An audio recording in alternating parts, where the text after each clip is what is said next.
গোবিন্দ জয় গোপাল জয় জয় রাধার মনোহর গোবিন্দ জয় রাধার মনোহর গোবিন্দ জয় গোবিন্দ জয় গোপাল জয় জয় রাধার মনোহর গোবিন্দ জয় রাধার মনোহর গোবিন্দ জয় গোবিন্দ জয় গোপাল জয় জয় গোবিন্দ জয় গোপাল জয় জয় রাধার মনোহর গোবিন্দ জয় জয়।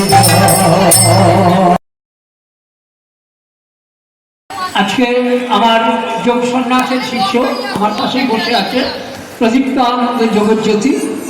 এই প্রদীপ্তানন্দ জগজ্যোতির মাধ্যমে এই আশ্রমে আমি মাস 6 আগে একবার এসেছিলাম।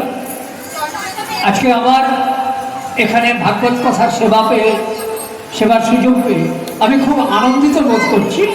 যদিও ঠিক ছিল না এসে পৌঁছাতে পারবো কিনা, কারণ গতকালই ঝাড়খণ্ডের টাটা জামশেদপুরে আমার রামকথা ছিল, সেটাও ভাগবত কথা। সেইটা সেরে ওখান থেকে সারা রাত্রি 4 চাকায় আমি বর্ধমান হয়ে তারপর ট্রেনে সকালবেলায় কন্যগর এসে পৌঁছিয়েছি। তারপর বাকিটা তো আমার শিষ্য প্রদীপ্তানন্দ জগজ্যোতি ওরফে এখানে যিনি ডাক্তারবাবু বলে যে পরিচিত, তার মাধ্যমে এখানে আসতে পেরেছি। আজকে এই মহাপ্রভু সেবাশ্রমে একটু ভাগবত কথা আপনাদের জন্য পরিবেশনের ইচ্ছা এসেছি। ভাগবত কথা বলতে গেলে প্রথমেই আমাকে যাকে প্রণাম জানাতে হবে, যার অভিষেক এতক্ষণ ধরে হচ্ছিল, শৃঙ্গার হচ্ছিল, তিনি কে না, তিনি হলেন জগৎগুরু। আমি যার জন্য প্রথমেই সম্বোধন করেছি জয় জগৎগুরু। এই জয় জগৎগুরু বলতে আমরা সাধারণত বোঝাই যার যার নিজেদের গুরুকে আমরা জয় জগৎগুরু বোঝাই, কিন্তু না, গীতা বলছে বসুদেব সুতং দেবং কংসচানুরমর্দনং দেবকী পরমানন্দং কৃষ্ণং বন্দে জগদ্গুরু। তাহলে জগৎগুরুকে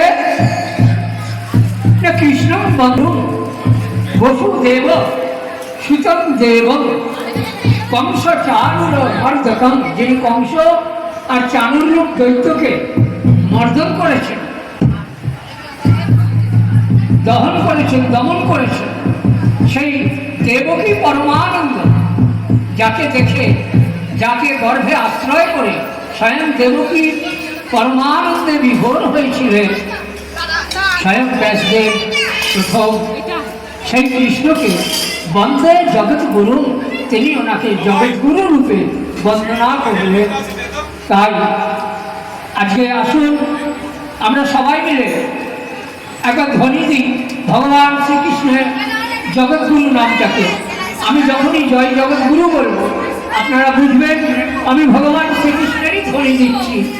জয় জগৎগুরু কি, জয় জগৎগুরু